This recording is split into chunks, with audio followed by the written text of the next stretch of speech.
अस्सलाम वालेकुम, welcome to education world. कैसे हैं आप लोग। आज की वीडियो में हम MTH 101 का लेक्चर नंबर 17 करने जा रहे हैं, जिसका टॉपिक है डेरिवेटिव्स ऑफ ट्रिग्नोमेट्रिक फंक्शंस। हमने लेक्चर 16 के अंदर डेरिवेटिव्स के सारे रूल्स पढ़ लिए थे कि डेरिवेटिव्स में कौन कौन से हमने रूल्स को फॉलो करना है, ठीक है। उनके प्रूफ भी हमने देखे और उनसे रिलेटेड एक एक एग्जांपल भी कर ली हमने। अब हम आते हैं ट्रिग्नोमेट्रिक फंक्शंस की तरफ। उसमें हमने जितने काम किए थे वो अलजेब्रिक फंक्शन से रिलेटेड थे। अब हमने साइन, कॉस, टेंजेंट वगैरह इनके बारे में पढ़ना है कि इनके जो डेरिवेटिव्स होते हैं वो किस तरह से फाइंड किए जाते हैं। तो इसमें भी हमने हर फंक्शन के लिए उसका प्रूफ भी साथ में देखना है। बहुत आसान सा है, कोई मुश्किल काम नहीं है। इंशाल्लाह वीडियो आप पूरी देखेंगे तो ज़रूर समझ आएगा, ठीक है जी। तो स्टार्ट करते हैं। हमारा derivative of function f of x is equal to sine x. सबसे पहला हमें फंक्शन जो उन्होंने दे दिया वो क्या है, साइन एक्स। अब कहते हैं कि साइन एक्स का जब हम डेरिवेटिव फाइंड करते हैं ना, तो डी बाई डी एक्स हम लिखेंगे साइन एक्स, और डेरिवेटिव का हमने यहाँ पे फॉर्मूला खोल देना है। फॉर्मूला क्या पढ़ा है हमने, limit h approaches to zero और f of x plus h होता है ना। तो यहाँ पे एफ ऑफ एक्स हमारा साइन है, तो साइन में इस एक्स की जगह हमने एक्स प्लस एच पुट करना है, वो बन जाएगा sine x plus h minus फिर ये f of x as it is यानी sine x as it is over h. अब आप देखें तो यहाँ पे साइन एक्स प्लस एच, ये आपको अगर फॉर्मूला याद हो, हमने एक फॉर्मूला पढ़ा था साइन एल्फ़ा प्लस बीटा किसके इक्वल होता है, sign alpha cos beta plus cos alpha sign beta. ये फॉर्मूला आपने यहाँ पे अप्लाई करना है, ठीक है। कि साइन के साथ अगर अंदर दो एंगल्स ऐड हो रहे हैं तो आप उसको इस तरह से ओपन करते हैं। तो यहाँ पे भी देखें, अल्फ़ा की जगह एक्स यूज़ करेंगे हम और बीटा की जगह एच यूज़ करेंगे। तो ये बन जाएगा sine x cos h, sine x cos h plus cos x sine h. ये हमने इसको ओपन कर लिया, माइनस साइन एक्स जो था वो एज इट इज़ ओवर ये वाला एच भी एज इट इज़। अब आपने क्या करना है, यहाँ से ये जो साइन एक्स कॉज एच है ना और ये साइन एक्स है, उनको इकट्ठा कर लेना है, और ये जो कॉज एक्स साइन एच है उसको अलग कर लेना है। यानी जो साइन एक्स वाली टर्म्स थी दोनों, वो हमने एक साथ लिख ली, और जो दूसरी थी दरमियान वाली वो साइड पे लिख ली, और ये दरमियान में जो प्लस था वो वैसे ही, और जो एच है वो हमने दोनों टर्म्स के साथ अलग अलग कर लिया है। अब हमने जब एज को अलग अलग किया तो लिमिट भी हम अब सेपरेट कर सकते हैं ना इनके साथ, यानी इस फर्स्ट फंक्शन के साथ हम लिमिट अलग कर लें, और ये जो सेकंड है उसके साथ हम लिमिट अलग कर लें।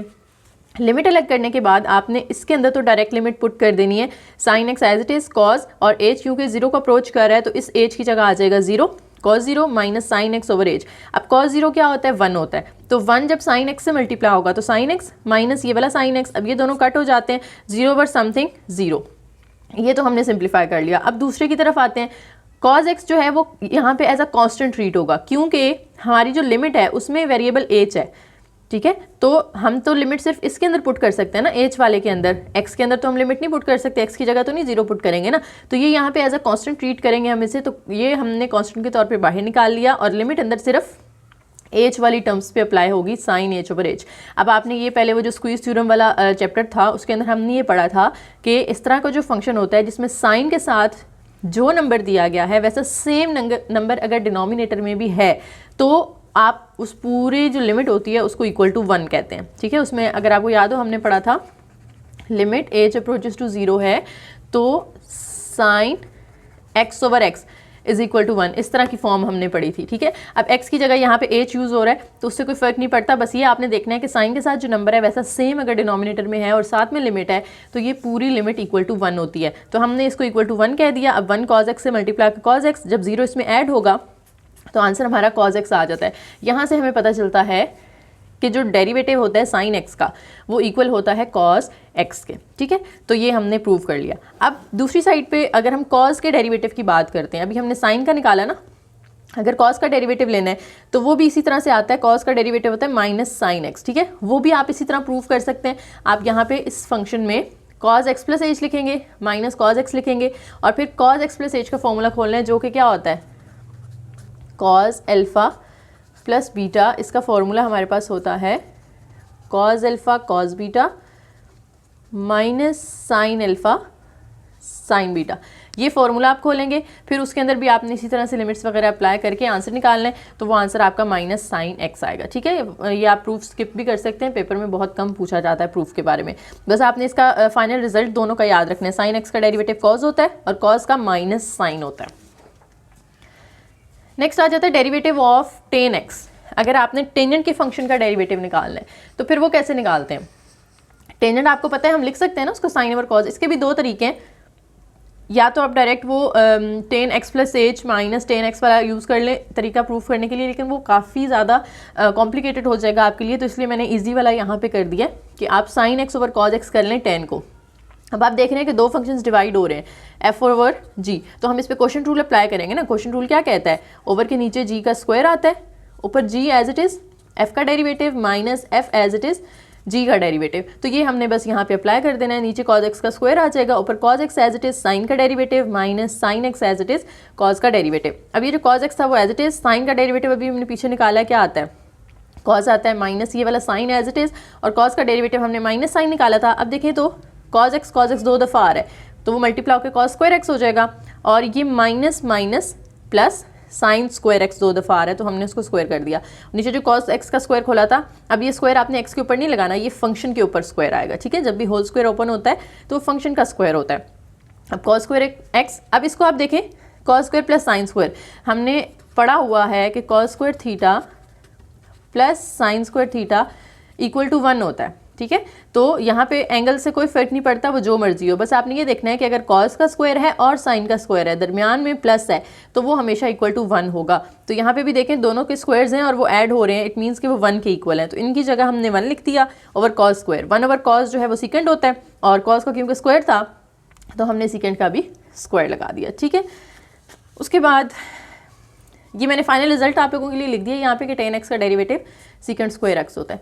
उसके बाद हम अब देखते हैं सीकेंट x का डेरिवेटिव अगर आपने निकालना है, ठीक है। साइन कॉज और टेनेंट का हमने देख लिया, अब हम उन तीनों के रेसिप्रोकल्स देखते हैं। आपको पता है ना ट्रिग्नोमेट्रिक फंक्शंस 6 होते हैं, साइन होता है, कॉज होता है और टेन होता है। फिर साइन का रेसिप्रोकल जो है वो होता है कोसीकेंट, कॉज का रेसिप्रोकल होता है सीकेंट, और टेन का रेसिप्रोकल होता है कॉट। तो इन तीनों के डेरिवेटिव्स हमने देख लिए, अब हमने इन तीनों के देखने हैं। तो सबसे पहले हम सीकेंट का डेरिवेटिव देख रहे हैं यहाँ पे, ठीक है। तो सीकेंट का जब डेरिवेटिव लिखेंगे तो सीकेंट किसके इक्वल होता है, रेसिप्रोकल ऑफ कॉज, यानी 1 ओवर कॉज। तो 1 ओवर कॉज का आप अब यहाँ पे इस पर क्वेश्चन रूल भी लगा सकते हैं, और हमने एक जो पिछले लेक्चर के अंदर लेक्चर 16 के अंदर हमने पढ़ा था सबसे लास्ट पे रेसिप्रोकल वाला डेरिवेटिव, ठीक है। तो रेसिप्रोकल वाले डेरिवेटिव के अंदर हमने क्या कहा था, हमने कहा था कि अगर आपके पास 1 ओवर जी की फॉर्म में फंक्शन है और उसका आप डेरिवेटिव लेते हैं तो वो क्या आता है माइनस जी डैश, यानी आपने उसका डेरिवेटिव लेके उसके साथ यहाँ पे क्या लिखते हैं माइनस, और नीचे उस फंक्शन का स्क्वायर आ जाता है। तो ये फॉर्मूला हम भी यहाँ पे यूज़ कर सकते हैं, और क्वेश्चन रूल करना चाहें तो वो भी कर सकते हैं, जो आपको इजी लगे, आंसर दोनों से सेम ही आएगा। तो मैंने यहाँ पे क्या किया, ये वाला यूज़ किया माइनस और डेरिवेटिव ऑफ कॉज, नीचे कॉज का स्क्वायर, तो minus as it is, cos का डेरिवेटिव माइनस साइन होता है तो ये माइनस माइनस प्लस साइन हो जाएगा, और नीचे कॉज स्क्वायर एक्स है तो उसको मैंने 2 दफ़ा ओपन करके लिख लिया कॉज एक्स, क्योंकि स्क्वायर है ना तो इसका मतलब यही है कि आप उसे 2 दफ़ा लिख सकते हैं। तो ये जो अब पहला कॉज है इसके ऊपर हम इसको यूँ 1 लिख सकते हैं ना साइन के साथ, तो 1 ओवर कॉज, और ये हो जाएगा sine over cos. 1 over cos जो है वो सीकेंट होता है, साइन ओवर कॉज जो है वो टेनेंट होता है, यानी जो 2 कॉज थे उन दोनों को आपने अलग अलग कर लिया। तो हमें पता चला कि सीकेंट का डेरिवेटिव होता है सीकेंट एक्स टेन एक्स। इसी तरह से आप कोसीकेंट का भी निकाल सकते हैं, सेम इसी तरीके से आपने कोसीकेंट को 1 ओवर साइन लिखना है, क्योंकि कोसीकेंट जो है वो साइन का रेसिप्रोकल होता है, ठीक है। तो 1 ओवर साइन जब आप लिखेंगे तो इसको भी आप इस तरीके से ओपन कर सकते हैं जैसे यहाँ पे हमने किया रेसिप्रोकल वाले फॉर्मूले से, minus derivative of sine over sine का स्क्वायर। तो minus as it is, sine का डेरिवेटिव कॉज होता है तो माइनस कॉज आ गया, और नीचे साइन का स्क्वायर था तो उसको मैंने 2 टाइम्स लिख लिया। अब आपने ये जो पहला साइन है उसको 1 के नीचे लिख लिया, और ये जो दूसरा साइन है उसको कॉज के नीचे लिख लिया। अब माइनस 1 ओवर साइन जो है वो कोसीकेंट होता है, और कॉज ओवर साइन जो है वो कॉट होता है। तो कोसीकेंट का डेरिवेटिव हमारे पास आ गया minus cosecant x cot x. Last हमारे पास रह गया जी कॉट एक्स। इसका डेरिवेटिव जब हमने निकालना है तो वो कैसे निकालना है, कॉट एक्स को डेरिवेटिव लेते हुए हमने उसको 1 ओवर 10 की फॉर्म में लिखा, क्योंकि कॉट जो है वो 10 का रेसिप्रोकल होता है, तो आप कॉट की जगह 1 ओवर 10 लिख सकते हैं। अब इस 10 को भी आप जो है वो साइन ओवर कॉज करके भी ओपन कर सकते हैं, ठीक है। डायरेक्ट कॉज कॉट को भी आप कॉज ओवर साइन करके ओपन कर सकते हैं और उस पर क्वेश्चन रूल लगा सकते हैं, या फिर आप वो जो रेसिप्रोकल वाला फॉर्मूला है उससे भी सॉल्व कर सकते हैं, ठीक है। प्रूफ करने के तरीके बहुत सारे होते हैं, जो आपको इजी लगता है आप वो कर सकते हैं। अब मैंने यहाँ पे रेसिप्रोकल वाला यूज़ किया है, माइनस डेरिवेटिव ऑफ ये 10, डेरिवेटिव ऑफ 10 और नीचे 10 का स्क्वायर। 10 का डेरिवेटिव अभी हमने पीछे निकाला है ना, क्या होता है माइनस सीकेंट स्क्वायर, माइनस ये वाला है, ठीक है। 10 का होता है सीकेंट स्क्वायर, तो वो सीकेंट स्क्वायर एक्स आ गया, और नीचे जो 10 स्क्वायर है वो एज इट इज़। अब सीकेंट स्क्वायर को मैंने लिख लिया 1 ओवर कॉस, क्योंकि सीकेंट जो है वो 1 ओवर कॉस के इक्वल होता है, और सीकेंट का स्क्वायर था इसलिए कॉस का भी स्क्वायर आ जाएगा। और ये 10 स्क्वायर है, टेन स्क्वायर क्या होता है, साइन ओवर कॉज, लेकिन जब वो ऊपर जाएगा तो वो कॉज ओवर साइन हो जाएगा, ठीक है, क्योंकि टेन ओवर के नीचे है ना, जब ऊपर जाएगा तो वो उलट हो जाएगा, कॉज ओवर साइन। इसको मैं अगर आपको ज़्यादा ईजी करके बता दूं, माइनस सेकेंड स्क्वायर एक्स, और ये जो टेन स्क्वायर है इसको हम लिख सकते हैं sine square x over cos square x. अब कॉस स्क्वायर एक्स क्योंकि यहाँ पे डिवाइड हो रहा है तो उसको मैं ऊपर ले जाके सीकेंड स्क्वायर के साथ मल्टीप्लाई कर सकती हूँ, तो वो बन जाएगा कॉस स्क्वायर और नीचे रह जाएगा साइन स्क्वायर, तो वो cos square over sine square, और जो सीकेंड था उसको भी हमने 1 ओवर कॉस कर दिया। अब ये कॉस और ये कॉस आपस में कट हो जाएंगे, तो 1 ओवर साइन बचा। 1 ओवर साइन क्या होता है, कोसीकेंट होता है, तो माइनस कोसीकेंट स्क्वायर हमारे पास डेरिवेटिव आ गया कॉट एक्स का। तो इस तरह से हमने जो 6 हमारे 6 ट्रिग्नोमेट्रिक फंक्शंस होते हैं उन सब के डेरिवेटिव हमने देख लिया कि क्या होते हैं, ठीक है। अच्छा जी, एग्जाम्पल करते हैं। वर्ड प्रॉब्लम्स जो है ना इंपॉर्टेंट होती हैं पेपर के पॉइंट ऑफ व्यू से। Suppose that the rising sun passes directly over a building that is 100 feet high and let theta be the angle of elevation of the sun. आपने क्या करना है कि एक बिल्डिंग ड्रॉ करनी है जिसकी हाइट उन्होंने बता दी हमें 100 फीट। तो हम कहते हैं कि लेट करें हमारे पास ये एक बिल्डिंग है, ठीक है, यूं सीधी होगी ना बिल्डिंग, उसकी हाइट हम यहाँ पे लिख ली हमने 100 फीट है। देन हमसे कहा जा रहा है theta be the angle of elevation of the sun. हमें एंगल जो है वो कितना दिया जा रहा है, थीटा, और यहाँ पे फॉर एग्जांपल सूरज है, तो एंगल ना 2 तरह के होते हैं, angle of elevation, angle of depression. Angle of depression जो है वो ऊपर से नीचे की तरफ बनता है, लेकिन एंगल ऑफ एलिवेशन नीचे से ऊपर की तरफ होता है, तो वो ये थीटा नीचे की तरफ आएगा, ठीक है। और ये क्या है, ये है जी हमारे पास यहाँ पे फाइंड द, उन्होंने कहा है rate at which the length x of the building shadow, यानी ये जो बिल्डिंग है उसका साया तो यूं बनेगा ना नीचे, ये उसका शेडो है, और उसकी लेंथ उन्होंने हमें बता दी एक्स है, ठीक है। और ये जो शेडो इधर इस सन की तरफ एंगल बना रहा होगा ना इस साइड के साथ, ये कहलाता है थीटा। एंगल ऑफ एलिवेशन का मतलब है कि नीचे वाला एंगल है, ठीक है। अब देखें हमने थीटा की वैल्यू भी इन्होंने दे दी और हमें कहा कि आपने आंसर इन यूनिट्स में देना है। अच्छा, पहले इसको सॉल्व करते हैं, फिर हम इसके यूनिट्स की तरफ चलते हैं। हमने फाइंड क्या करना है, find the rate at which the length x of the building is changing with respect to theta. हम जब डेरिवेटिव लिखते हैं, अगर हमने लिखा है d y by d theta या d y by d x हम पढ़ते आए हैं ना, इसका मतलब क्या है कि y का रेट फाइंड कर रहे हैं विद रिस्पेक्ट टू x, ठीक है। और अगर मैं यूं लिखती हूँ D x by D T, तो इसका मतलब ये x का रेट फाइंड कर रहे हैं विद रिस्पेक्ट टू t, ठीक है। तो यहाँ पे हमसे क्या कहा जा रहा है, रेट फाइंड करना है लेंथ x का, यानी हम x का रेट फाइंड करेंगे विद रिस्पेक्ट टू थीटा, तो थीटा नीचे आएगा, ठीक है। जिसका रेट फाइंड करना होता है वो ऊपर आता है, और जिसके विद रिस्पेक्ट टू करना होता है वो हमने ओवर के नीचे लिखना होता है, यानी हमने बेसिकली फाइंड करना है D x by D theta, तो वो हमने यहाँ पे लिख लिया कि हमें फाइंड क्या करना है, ठीक है। अब चलते हैं अपने सोल्यूशन की तरफ। आप अगर अपनी डायग्राम में देखें, ये डायग्राम आपने पेपर पे नहीं बनानी, वहाँ पे एग्जाम सॉफ्टवेयर के अंदर, या आप रफ शीट पे अपनी आसानी के लिए बना सकते हैं, सोल्यूशन के अंदर ड्रॉ करना ज़रूरी नहीं है अपने लिए, लेकिन बना लें ताकि आपको सॉल्व करने में आसानी हो। अच्छा, अब देखें इसके अंदर ये जो साइड होती है इसे हम क्या कहते हैं, इसे हम कहते हैं परपेंडिकुलर। ये जो होती है इसे हम कहते हैं बेस, और ये जो तिरछी साइड होती है इसे हम कहते हैं हाइपो। अब हमें कौन कौन सी चीज़ें दी गई हैं, हमें परपेंडिकुलर की वैल्यू पता है और हमें बेस की वैल्यू पता है। तो परपेंडिकुलर और बेस किसके फॉर्मूले में आते हैं, ये भी हमने आई थिंक लेक्चर 12 या 13 के अंदर पढ़ा था, ये शायद 14 के अंदर पढ़ा था, इन्हीं तीनों में से किसी एक लेक्चर में हमने पढ़ा था साइन कॉज और टेंजेंट के फॉर्मूलाज, ठीक है। तो टेंजेंट का हमने फॉर्मूला पढ़ा हुआ है परपेंडिकुलर ओवर बेस, तो परपेंडिकुलर ओवर बेस जो है वो किसका फॉर्मूला होता है, टेंजेंट का। क्योंकि जो साइन होता है ना, एक दफ़ा मैं लिख देती हूँ आप लोगों के लिए, साइन जो है वो होता है परपेंडिकुलर ओवर हाइपो, कॉज होता है बेस ओवर हाइपो, और जो टेन होता है वो होता है परपेंडिकुलर ओवर बेस। तो हमें तो सिर्फ परपेंडिकुलर और बेस दिए गए ना, तो ये दो चीज़ें किस फॉर्मूले में यूज़ हो रही हैं, ये टेन के फॉर्मूले में यूज़ हो रही हैं, इसलिए हमने यहाँ पे टेनेंट का चूज़ किया, साइन और कॉस चूज़ नहीं किया, क्योंकि उसमें हाइपो यूज़ हो रहा है और हमें हाइपो की वैल्यू नहीं पता। या तो आप पहले उसको पाइथागोरस थ्योरम से फाइंड करें फिर ये यूज़ कर सकते हैं, लेकिन हमें इतना लंबा करने की ज़रूरत नहीं है, हमें जो दो चीज़ें दी गई हैं वो टेन में पूरी आ रही हैं, इसलिए हमने टेन का फॉर्मूला चूज़ किया। यहाँ पे परपेंडिकुलर ओवर बेस, परपेंडिकुलर हमें यहाँ पे दिया गया है 100, वो हमने लिख लिया, ओवर बेस जो है वो हमें x दी गई है, तो 100 ओवर x। अब टेन थीटा इक्वल आ गया 100 ओवर x के, ठीक है। उसके बाद देखें यहाँ पे क्या करना है हमने, ये जो x है यहाँ डिवाइड हो रहा है ना, इधर जाएगा तो टेन के साथ मल्टीप्लाई हो जाएगा, तो ये बन जाएगा x tan theta is equal to 100 अकेला रह जाएगा। अब आपने अगर x की वैल्यू निकालनी है तो टेन थीटा वहाँ पे जब मल्टीप्लाई हो रहा है इधर आएगा तो 100 के साथ डिवाइड होगा, ठीक है। तो ये 1/10 थीटा बन गया और 100 एज इट इज़ 1/10 जो है वो क्या होता है, कॉट थीटा होता है। तो हमारे पास x का एक्सप्रेशन आ गया 100 कॉट थीटा। अब हमने फाइंड क्या करना था, बेसिकली हमने फाइंड करना था dx/d थीटा।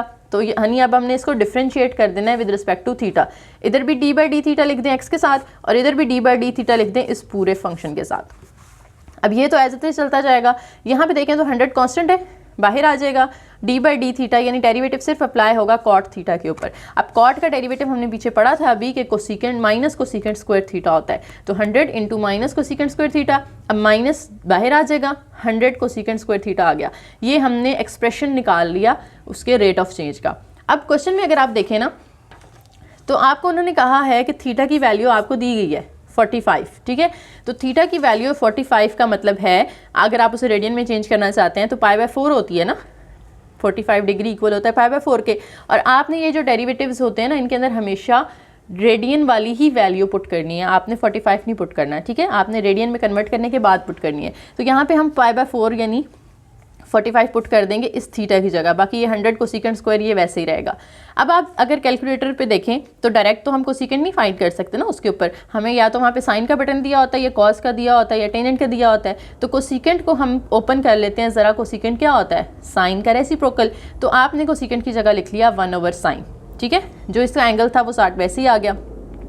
अब साइन फाइंड करते हैं ना जब आप, साइन π/4 यानी साइन 45 तो 1/√2 आता है। तो 1/√2 का मतलब है 0.7071 और क्योंकि साइन का स्क्वायर था तो मैंने इसका भी स्क्वायर लिख दिया।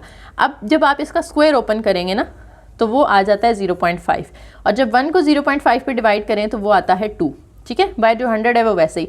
अब 100 2 से मल्टीप्लाई होगा तो -200 आ जाएगा। और यूनिट हमने कौन से यूज़ किए हैं, हमें जो हाइट दी हुई थी वो फीट के अंदर थी और जो हमने एंगल यहाँ पे पुट किया वो रेडियंस के अंदर पुट किया। तो हमारा इसका यूनिट बनेगा हाइट ओवर एंगल है ना, तो फीट ओवर रेडियंस। तो फीट पर रेडियंस हमारे पास इसका यूनिट आ गया। लेकिन अगर आप क्वेश्चन की स्टेटमेंट देखें तो उन्होंने हमसे कहा है कि आपने फीट पर डिग्री के अंदर आंसर करना है। तो आपको पता होना चाहिए कि जब आप रेडियंस से डिग्री में जाने के लिए आप लोग एंगल को मल्टीप्लाई कर देते हैं 180/π के साथ।